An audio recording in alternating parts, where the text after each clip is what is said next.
once again to another episode of the Horizon Roundtable. I am Bob McDonald, and joining me is my co-host, Matt Dudek. Hey there, everybody. Matt, you can find on Twitter at Horizon Matt. You can find us on the web at horizonroundtable.com. You can find links to all our social sites and podcast sites where you can find us at horizonroundtable.com/subscribe. Become a patron at patreon.com/horizonroundtable. And Matt, before we get started, I do have a programming note. I will be jumping on our YouTube channel, youtube.com/@horizonroundtable. At 7:30 Eastern on Friday, March 1st. I got a special announcement to make live, so be sure you're there to join me. You don't want to miss it. So now that that's out of the way, let's go ahead and get into Oakland. I know we have a lot of talk. I know we have things to talk about at the bottom of the standings, actually in the middle of the standings too, but Oakland's at the top of the heap, and I think they're really in the driver's seat to take the regular season title and the number one seed in the tournament that goes along with it. I mean, yes, they should. As someone who has watched Oakland basketball for 20 plus years, I'm not as confident as you are, but it's just because I've been burned enough. And like everything pretty much says Oakland, this is Oakland's to lose at this point. They have I think the easiest of the remaining schedules. They do. They only have one road game coming up here. Yes. Is that the one? Is that at Bobby Moe? Is that right? Yeah. It is Robert Morris, and we'll talk about their woes a little later on. Right. But so they have to go to Bobby Moe, but otherwise everything else is coming to them, and that's Wright State and Detroit. That's right. And they beat Wright State at the Nether Center not even a week ago. And they had a very good week as it was. Purdue-Fort Wayne, they had to go to Purdue-Fort Wayne, and again, Purdue-Fort Wayne, probably going to win 20 games, probably going to finish in like 8th place. That doesn't make any sense to me. We'll talk a little bit about that later. Yeah, we will absolutely get into them because they are a statistical anomaly. Yeah. Well, not a statistical anomaly is IUPUI. We'll get to them a little later on because the other big news of the week directly relates to them as well. But yeah, Oakland already beat Wright State on the road at the Nether Center. Always a tough place to play, and beat them by 14. And when you look at Green Bay's schedule, and Green Bay only played once this week, and the one game they did play was, well, not great because they lost by 1 to Northern Kentucky. I mean, it was a good game. Don't get me wrong. Oh yeah, absolutely. But was not the outcome that Green Bay would want. Actually, both of the Northern Kentucky games at Wisconsin were awesome. I love those. Those are great. That is great basketball, and also kind of Horizon's gonna Horizon right there. Just the epitome of Horizon's gonna Horizon. I mean, not to jump around a ton, but like just in general. I mean, we'll get back to Oakland in a second because that's where you wanted to start. But like, it was a really good, fun week for Horizon League basketball. It really was. So let's kind of recap. You wanted to start with Oakland, so let's start with. I mean, Oakland beat Purdue-Fort Wayne at Fort Wayne, which has been a bit of a house of horrors for Oakland personally. Indeed, and they whooped up on IUPUI, and I know there are some Oakland fans, I'm sure, who are very depressed that they didn't win by 50. But the fact that they were they were actually up by 50 at one point in time during this game. A few points, including at the end. I mean, have you ever? I don't remember a 50-point in conference win. I don't even remember a 40. That was no. And if you didn't watch the game, because there wasn't much to watch, one thing you might have missed is they did that without Blake Lampman, who's been, the leader of that team. And I mean, obviously shoots well at times. And but they sat him down. He's fighting through injuries. That's not a secret. And it seemed like a good game for him to kind of take a minute. And instead, Jack Golke just put up 10 threes instead. Tied a school record, if I'm not mistaken. Nope, one short. 11 is the record from Travis Bader. So he was one short. I mean, I don't know that 3-point record for Oakland seems like a very well defended title Given all the 3-point shooters that have come in and out of Oakland over the years. Yeah, it was, and I mean, Golke hit a couple yesterday that I was laughing, like sitting there by myself watching this game, just laughing. Oh, yeah. And my wife's like, "What are you laughing at?" I was like, "You wouldn't, don't worry about it." Like, I mean, yeah, just some stupid shots. yeah, and Go but ahead. yeah, they from whistle to whistle, it was all Oakland without a doubt. That was basically it. I hate to say it was pretty much an exhibition game, but good Lord, it just seemed like it. Oakland's exhibition games were closer than that. Yeah, they were. I mean, they lost to Walsh, right? Yeah, like. Yeah, they did. Seems like a long time ago now, but like. It's amazing that this is the same team that lost to Walsh and just beating up on IUPUI like they're absolutely nothing. It's not the same team. That's the thing. You know what? And in this game, Greg Campy said it at the halftime best. They Oakland does something that I haven't seen from other schools, which drives me nuts. Like Campy will talk at half before going to the locker room, and he'll talk after the game, win, lose, all Oakland home games. He does that. And he said at the half, he goes, "We've got better players and better athletes." Yeah. And just for it was so obvious to say that but for him to say the quiet part out loud kind of just tells you there was no sugarcoating it. They were the better team, and it was ugly. Yeah, it wasn't even almost a 50-point in conference. I can't wrap my head around that. Yeah,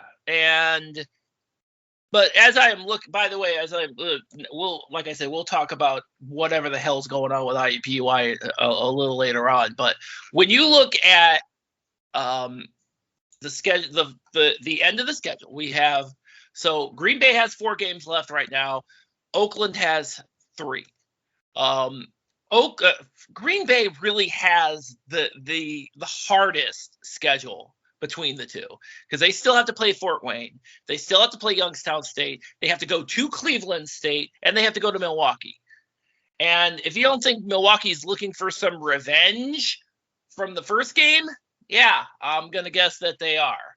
So, well, if you look at the top of the league in the math, the people that are smarter than you and I'll even put you into this. I usually just say me. Oakland's got an 85% chance to end up in first. Green Bay has the other 15%. So we're down to a 2-team race. I mean, technically Youngstown State. Without a doubt. And by the way, I should also point out Oakland, they are guaranteed a first round bye. First round bye and hosting a home game. They are guaranteed really what they cared about. 4 speed. Yeah, that has been a goal for them. They are guaranteed that. They're pretty much guaranteed first or second. But Green Bay could still fall all the way down to 5th easily. I mean, actually, Green Bay could fall all the way to 8th, but pretty unlikely. But could. Yeah. I mean, they have a 3% chance of even still falling to 5th. It is interesting how that works, but they got such a tough schedule. And I guess we should point out one other thing, because there is a possibility that both Oakland and Green Bay could run the table at the end of the season.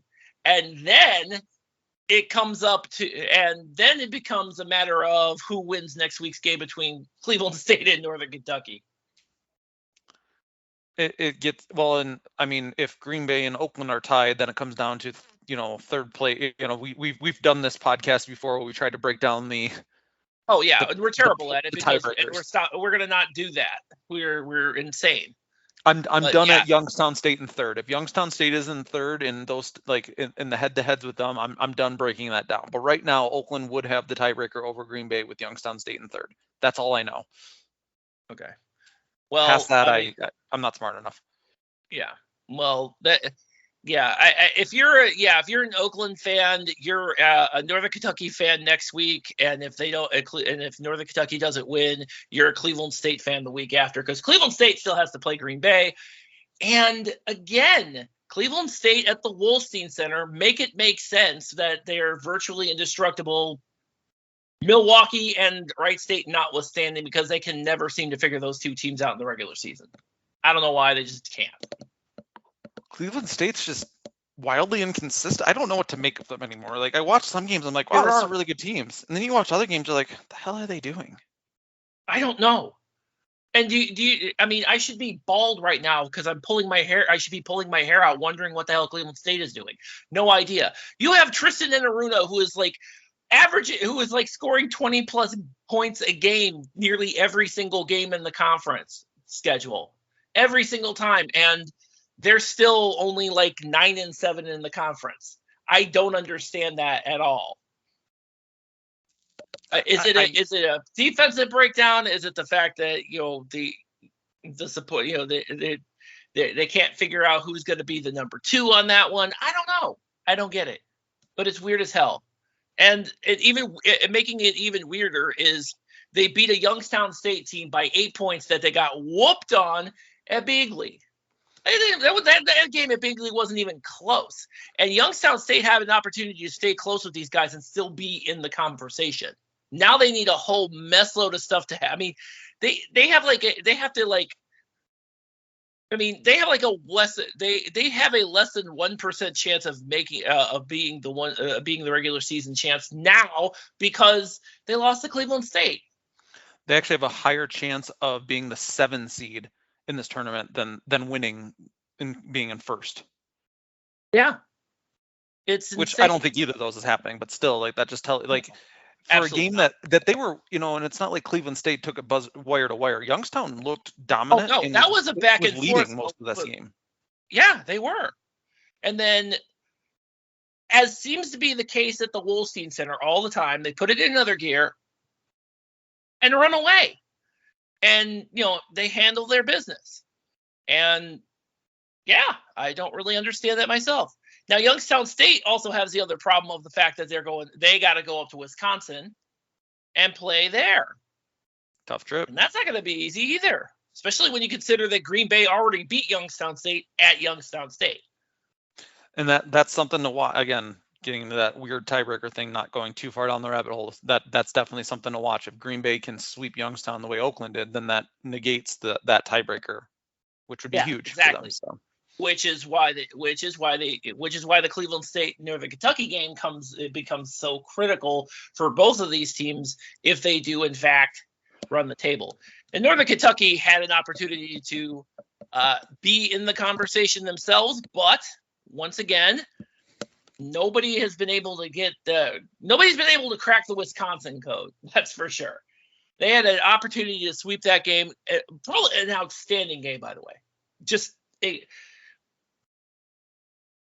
I have to say this because this has come up many, many times, especially given the change in the idiotic change in the bidding formula or whatever the hell the bidding rules for the NIT, where they basically just want some jabronis from the Power Six to come in and a bunch of kids are not going to give a shit. They're not.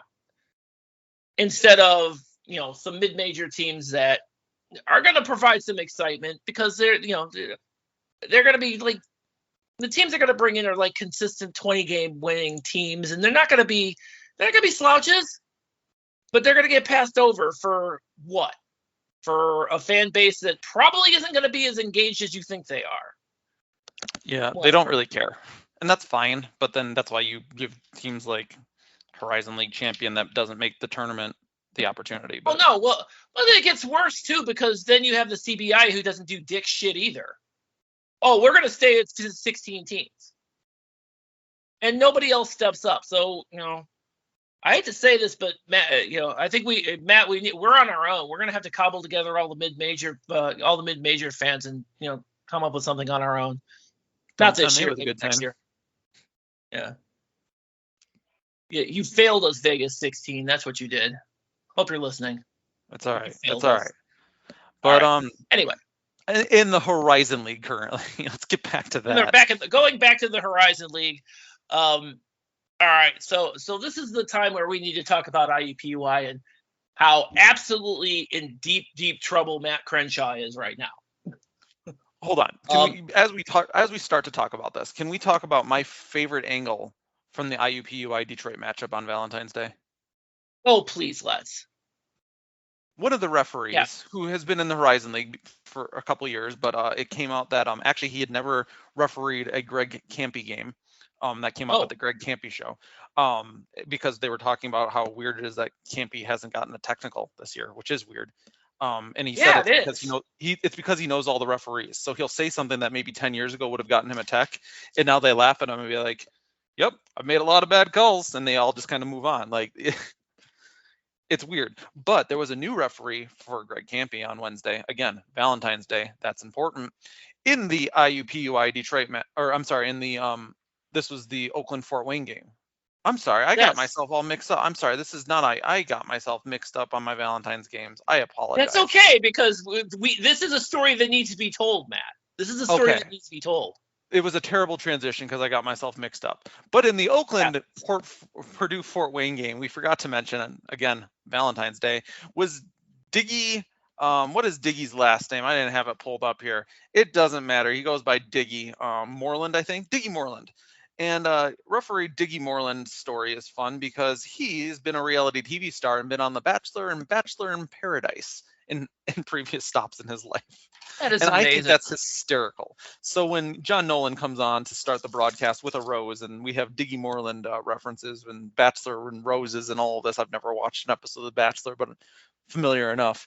I just think that's hysterical. So anytime that you're a fan at a game and Diggy Moreland is officiating, make sure you let him know that you really appreciated his time on The Bachelor, even if you've never watched an episode of The Bachelor. So fun story. That is amazing. Poor transition. Absolutely amazing. I love these fun facts about the Horizon League and some of the people around it, including former Bachelor star Diggy Moreland. Back to IUPUI in Detroit, who also played on Valentine's Day, and there was no love there unless you're a Detroit fan, especially the one fan. Fan. Oh my God. So yeah, so Detroit Mercy finally won. They finally win. Congratulations, you finally won a game. And it wasn't even really that close. I mean, it is kind of hard to explain how Detroit Mercy was a favorite in this game.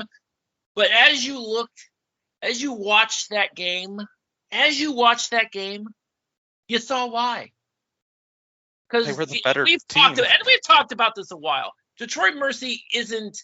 It's not that they don't have the players to be able to pull off a win. They had multiple opportunities to pull off a win before this happened. Before they beat IUPUI, they had multiple opportunities to do so. They just never have, because of all kinds of ridiculous stuff that goes on that we don't know, and it's a thing.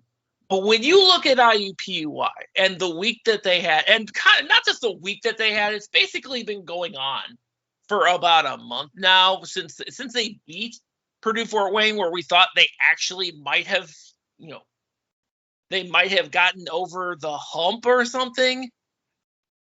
I think they've averaged. I think they've lost by an average of over 20 points a game, and I'm counting the game that they only lost by single digits to Wright State. Every single other one of these games haven't even been close for IUPUI. It is bad over there. I mean, it is bad with a capital B, to the point where when they transition over to IUI, I don't think Matt Crenshaw's going with them. And I hate that, because I like Matt Crenshaw a lot. Yeah. And yeah, we do. Absolutely. But the facts are the facts, man. Your team is, you would hope that even at the end of the season, your team would at least be competing. You see Detroit Mercy struggling. They were winless up until Valentine's Day. At least you saw them competing. At least you saw them trying to do something. Trying to do it. They just couldn't do it. You at least see them doing that. You even saw them doing that against Purdue Fort Wayne until they ultimately ran out of gas. And that's usually what it's been for them. Yeah, it's usually been. But at least they're making an effort. Well, and I think that's you just brought up the key factor to this win is both teams are going to run out of gas, because IUPUI also runs out of gas. Yeah. And it was a matter of whose car went further when the gas was still in the tank. And Detroit Mercy's did. Yeah. And I'm struggling to figure out how that is possible when you have an IUPUI team that, at least on paper, was a little deeper than Detroit Mercy's, as they proved in Indianapolis. Now, mind you, they didn't have Jaden Stone with them, but then again, IUPUI didn't have Jalen Counter. Yeah, that's a wash. Yeah, it was a wash. And Detroit Mercy actually had a couple of additional weapons they didn't have before, and you don't get it. I mean, I don't know what to say about IUPUI. I think we're going to be looking at a coaching change there. I really do. What's funny is I don't know if I don't know if the same can be said for Detroit Mercy. It seems like they can't. It seems like they can't. It seems like they're going to. And he's got one more year. Yeah. So unless Mike Davis walks away, which would be the best thing for Detroit Mercy, they got one more year of Mike Davis. And unfortunately, that includes one more year of Mike Davis Jr., but that's just my opinion. Yeah, I don't see it. I don't see it. And I know Detroit Mercy fans are inexplicably optimistic about next year. Guys, I'm not. Ow. They always are. You know what? I used to just laugh at it, but now I give them a lot of credit. Those people post on their message board, and they are diehard till the end, optimists. Like, they're probably all Detroit Lions fans. I mean, I should understand it being a Browns fan, but I just don't. I don't even understand why Browns fans do it every year to themselves. So I'm definitely not going to understand why Detroit Mercy fans do it.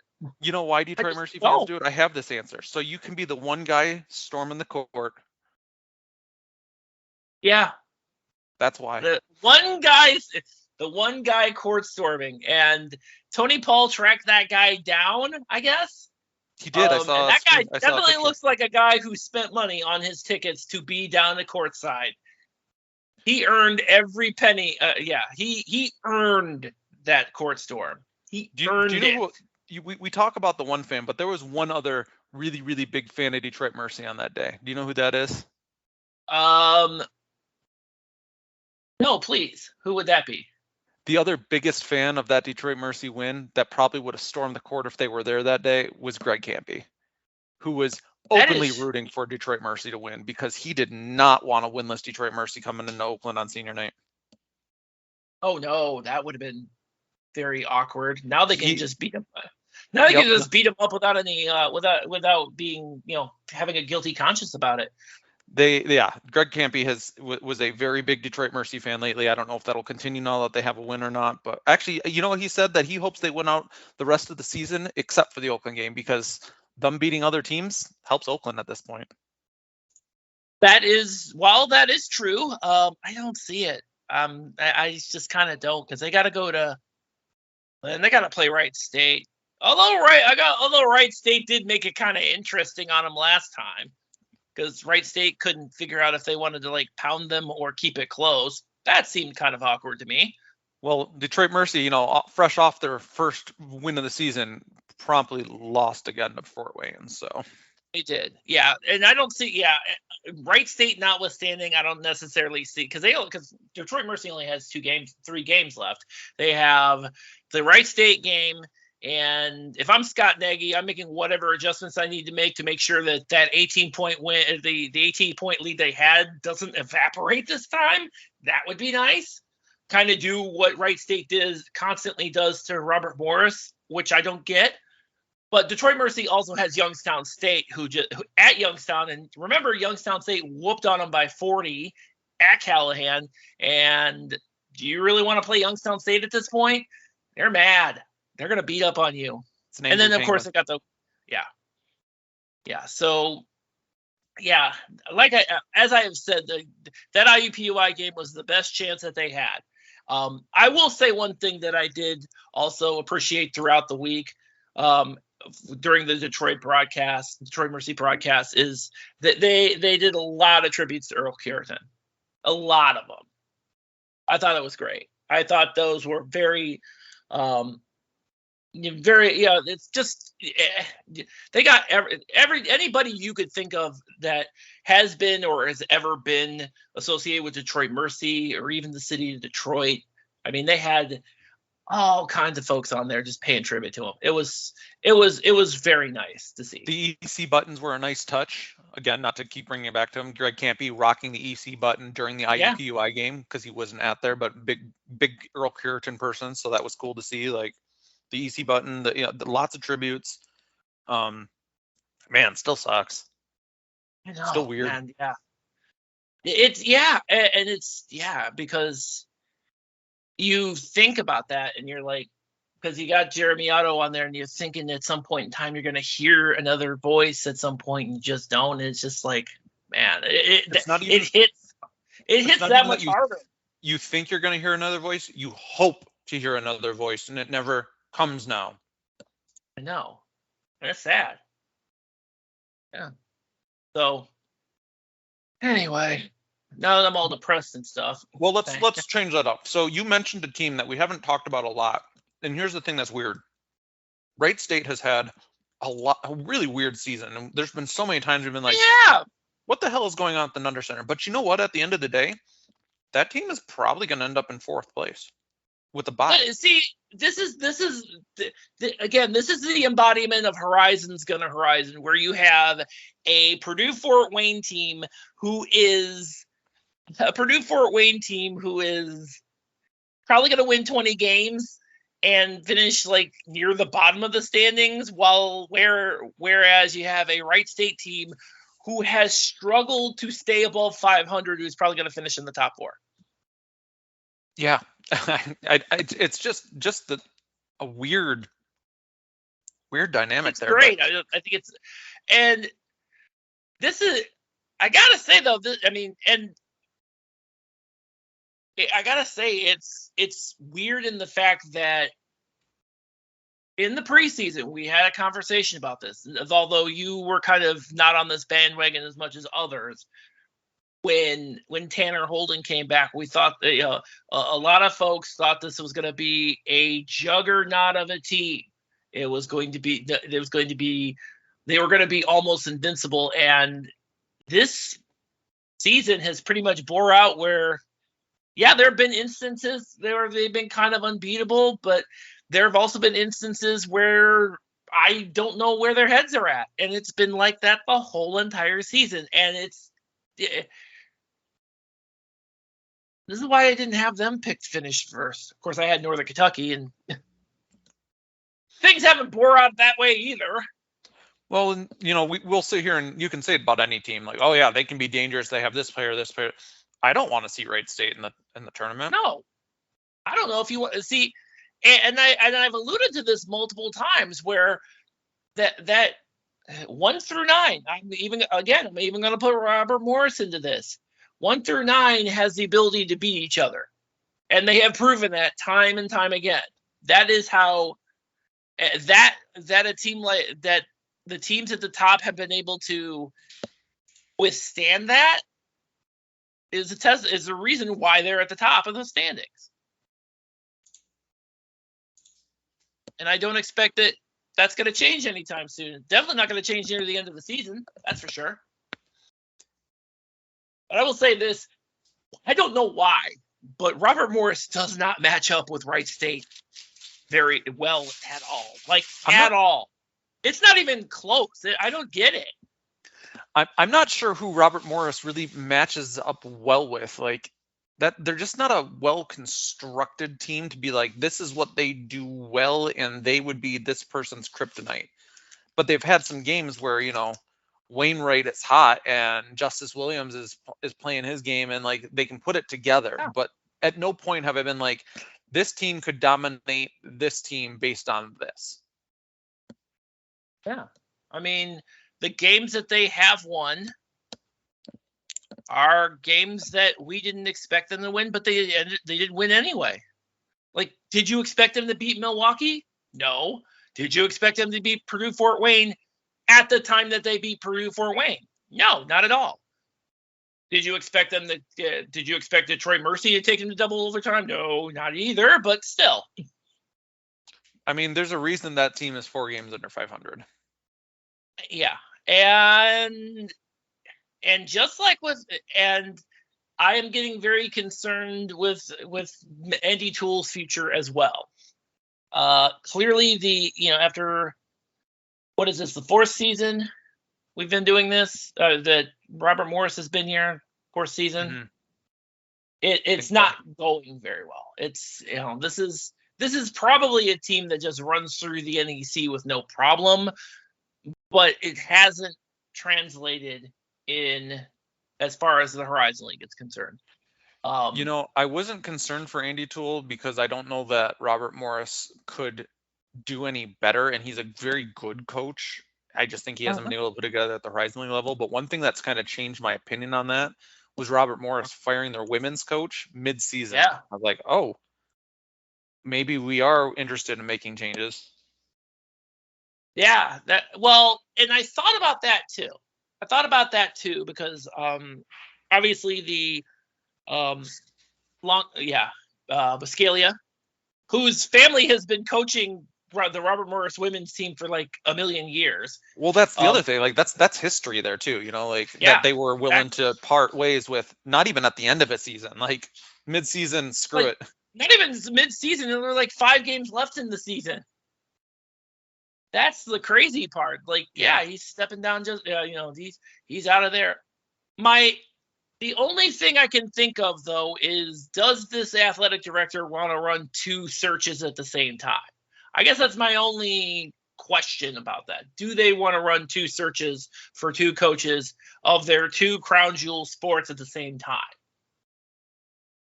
I mean, it's not like they've never done it before. They had to do it with both of their hockey teams, mostly because somebody thought they should get rid of them for a year. Whoever thought that was a good idea probably shouldn't be there anymore. Oh, wait, they're not. Never mind. And Chris King, who's the AD over at RMU, has shown that he wants to do things well and make absolutely. things right. And you know what? Without a doubt.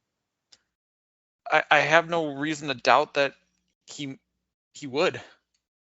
He's willing to. He's willing to run 2 searches. I mean, it's looking more than likely, isn't it? Yes, but if I had to make a prediction right now, no. I think Andy Toole's still here next year. Interesting. Well, I mean, we'll see. I mean, there are. I see the argument to keeping him, giving him one more chance. I mean, again, this is not a bad team. It's just not to the level. It's, as far as the Horizon League is concerned, it's just not good enough. And I don't know if just not good enough is going to cut it. So who's to say? But yeah, I see his seat is clearly very warm. Matt Crenshaw's seat is absolutely on fire right now. I mean, I'm honestly surprised Matt Crenshaw got out of Michigan still as the coach.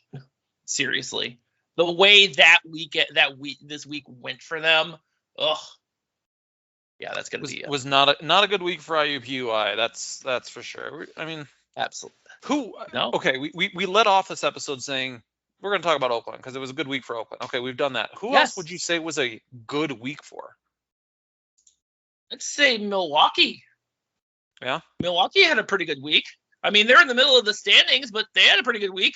Yeah, I mean, they topped Cleveland State and Northern Kentucky, so that's a good week.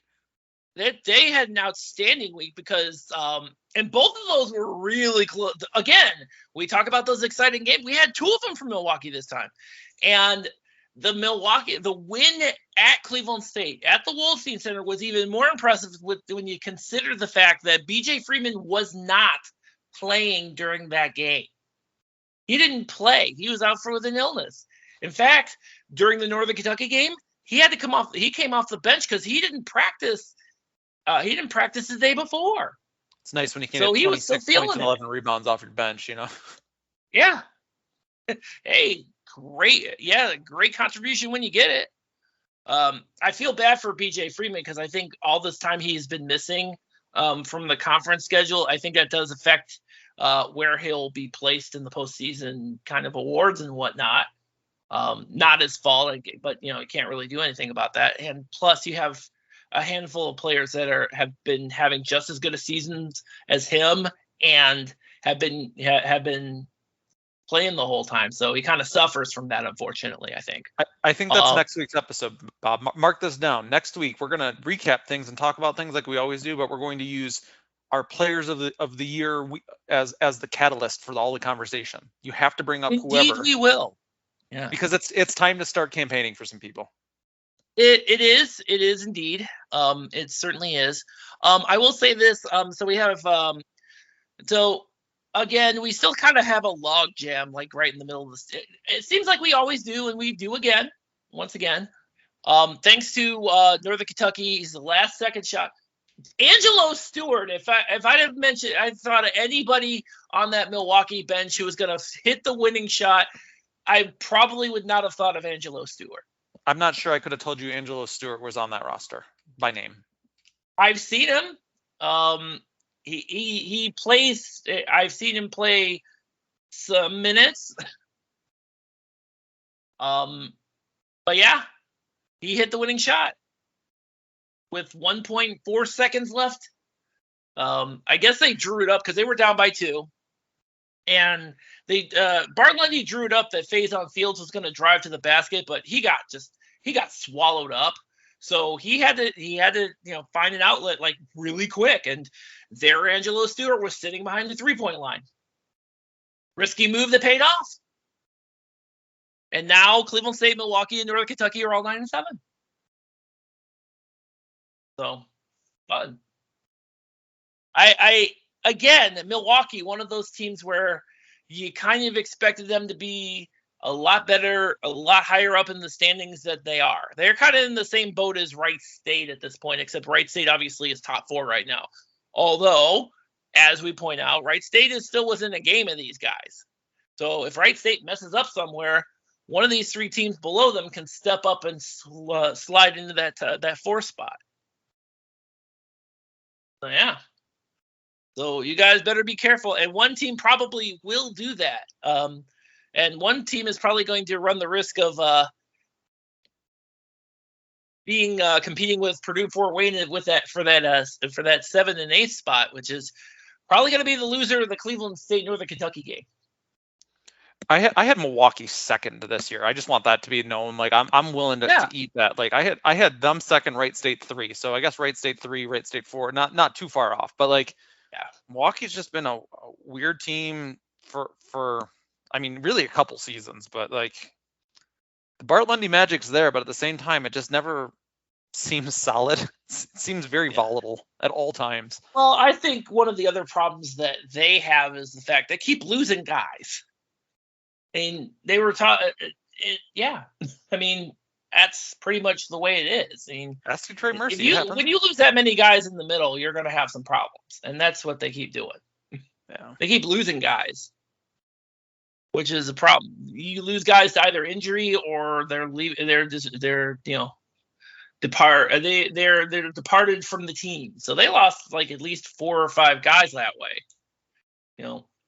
I was listening to the broadcast, and Dwayne Larrabee's like, Pierce Spencer was supposed to be the point guard for this team, and now I'm not sure he's ever going to play. I'm like, oh, wow, that's dark and foreboding. How bad's his injury?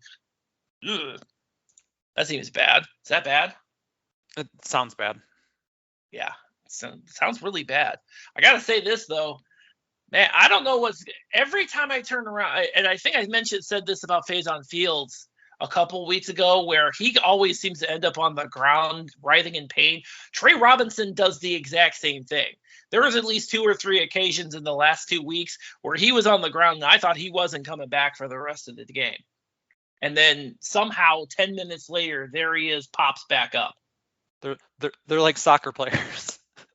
I guess. I don't know. Get the stretcher. Great. I think they're dead. Oh, they're back. All good.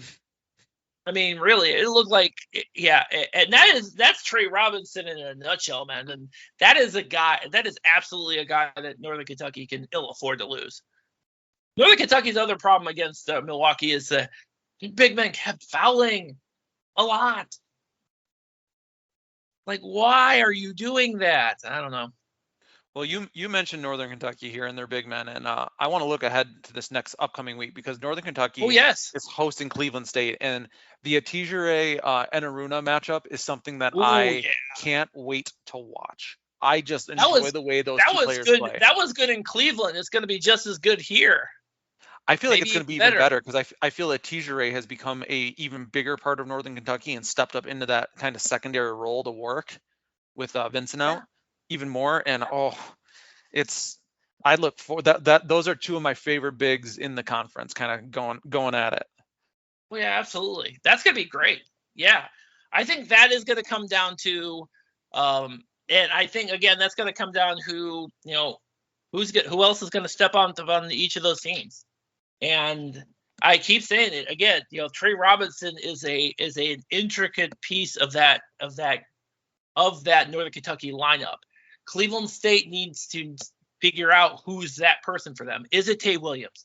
Is it Drew Louder? Is it Jason Woodridge? And you just don't know. And I also think the other thing that works to Cleveland State's advantage is that Northern Kentucky, because of all the injuries, because of all the injuries and the departure of Cade Meyer, and incidentally, probably would have been good to have him during the Northern Kentucky game, during the Milwaukee game. Would have been great to have him then. But because of what the roster changes that have that have happened in Northern Kentucky, they've had to play a lot more of their freshmen.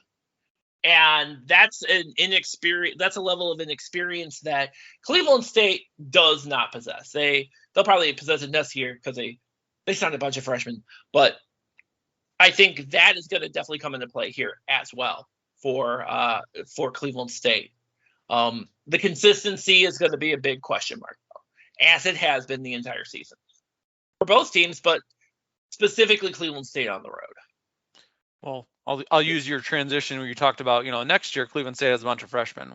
Why have a bunch of freshmen when you could be like Oakland, who's going up against Robert Morris on Thursday, and have like no actual freshmen and just have all old transfers, the Jack Golkes of the world, and Buru, who looks like he's about 30 years old and super athletic. Yeah, he does. Like, dude, I love it.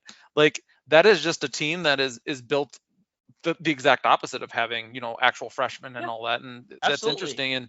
And so we've got Oakland going to Robert Morris, their last game on the road in conference. I mean, honestly, for the rest of the year, other than the tournament, because they're going to host. So this will be their last true road game.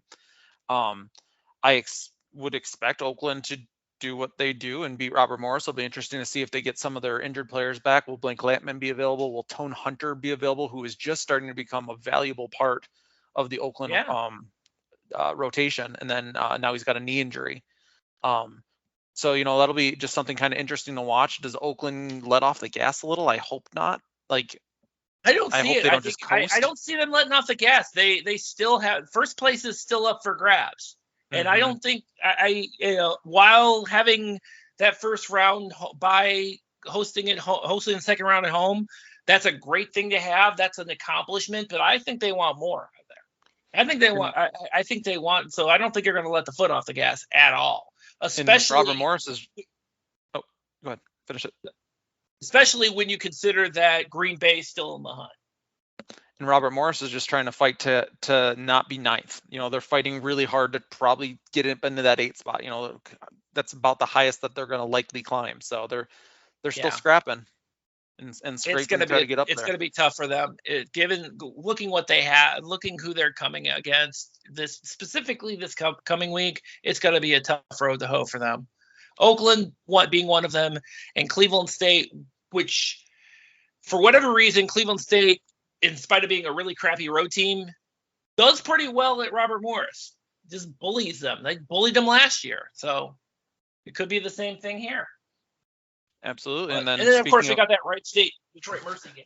I was just going to say, speaking of bullies, we got Wright State going to Detroit Mercy. Well, that's not necessarily a bully game when you consider the fact that Wright State almost made that game way too interesting at the Nutter Center. Like, way to go, guys. I don't know how that's not a bully game. Like, Wright State has bigs. Detroit Mercy does not have bigs.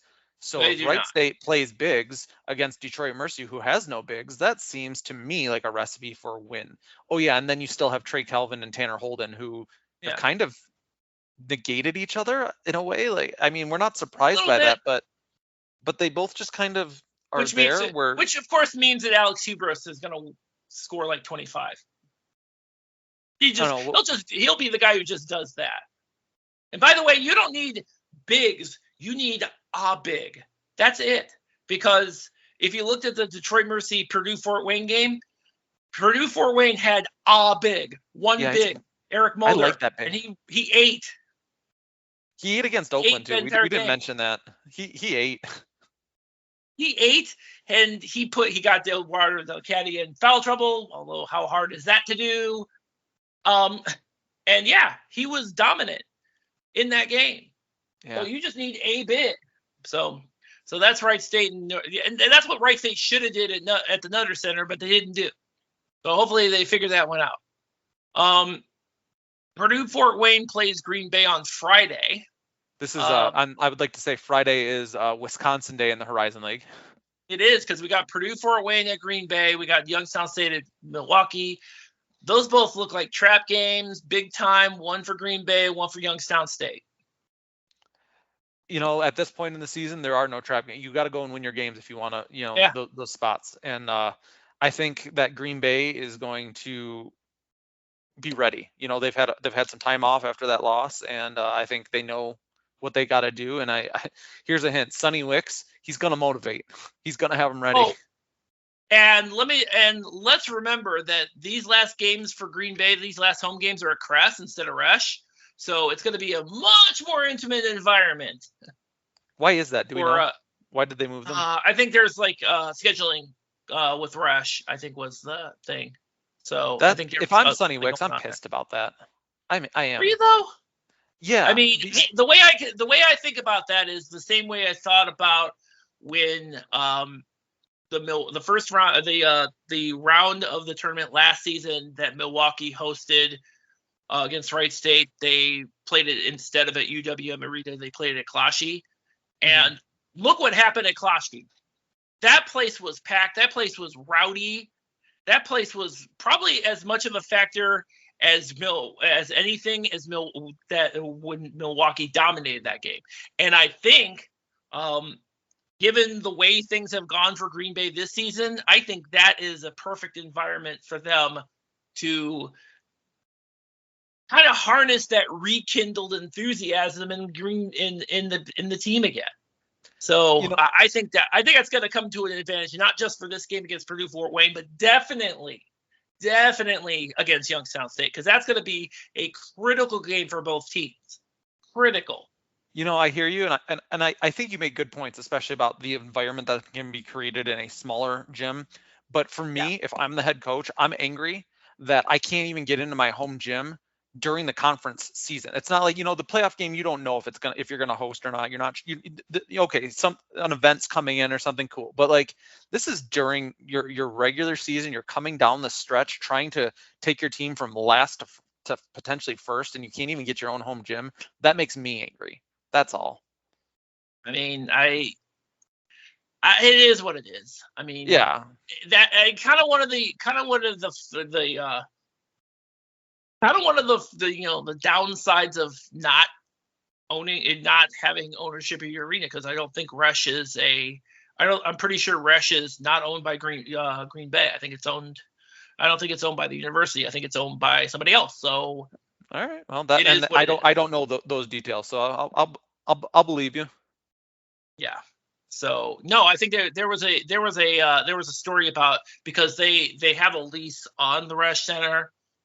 Green Bay does, and I think that is up for renewal too, by the way. So whether I see, the assumption is that will get renewed. What happens after that is beyond me, obviously. Well, so those are the Friday in the horizon. Everybody's off Saturday, which is fine because everyone's going to play Sunday. It's weird to not have Horizon League games next Saturday, though. To me, I'm just so used to Saturdays for college basketball, Yeah. Meanwhile, we've got Sunday games in this Then we got to figure out, when are we going to record now? Like, I don't know. At least they're all pretty much past they're all within an hour of each midnight or other. something. I don't know. They're early. They're all, it'll be fine. Yes. It'll be fine. Yeah. So we talked about Cleveland State, Robert Morris, obviously. IUPUI at Northern Kentucky. Gonna be ugly. Gonna be ugly. Wright State, Oakland. That's I think the marquee. Actually, it's one of the two marquee games, I think. Yeah. On the day. Yeah, the other one is right. Yeah, they're both at 3:00, by the way. Oakland, Wright State, Youngstown State, Green Bay. Both of them are at 3:00. They're at 1:00, Bob. Oh, 3:00 your time. My bad. Man, you gotta stop doing that. The rest Afternoon of us are games. not in the Southwest offices of the Horizon Roundtable, Matt. That's too bad. It's gonna be 60 here this week, just in case any of you Midwest folks need a. You know what? I just checked the forecast. It's actually gonna be in the 50s around these parts too. So. Ooh, look at you guys. That's good for you. Maybe the groundhog was right about it being an early spring. Lucky us, I guess. For everybody. But yeah. So. And then the last game is Purdue Fort Wayne, also at 3:00. So we got 3:00 games: Wright State, Oakland, Youngstown State, Green Bay, and Purdue Fort Wayne, Milwaukee. And Purdue Fort Wayne, Milwaukee should be an interesting one, considering that's going to probably have some. That's definitely going to have some implications as far as the middle of the pack is concerned. So yep, that one's definitely going to be a good one. It was a good one last time. So with all these games, they're so bunched up here as far as start times. When you come down the stretch, schedule makers of the Horizon League, could we just offset them by even a half an hour? That way you can kind of, at a minimum, as a Horizon League fan, be able to catch the ends of multiple games. At a minimum, that would be really great. Thanks for taking the feedback. Yeah, I mean, I know we would it hurt anything that for a while, but I mean, I think that might be also something we might want to discuss with the individual schools too, guys. You got games starting at 2:00, so have them start at 1:32, 2:33, and 3:30. Who's losing in this deal? Come on, help us out. That'd be great. No, so all right. I think that's gonna wrap it up. I think we covered a lot of ground today. We always cover a lot of ground because we're awesome. That's our job. Our free job. So, all right. That's gonna wrap it up for us. HorizonRoundtable.com. That's where you can find our podcast episodes and our articles. By the way, I don't do this all the time, but I'm absolutely gonna do this today.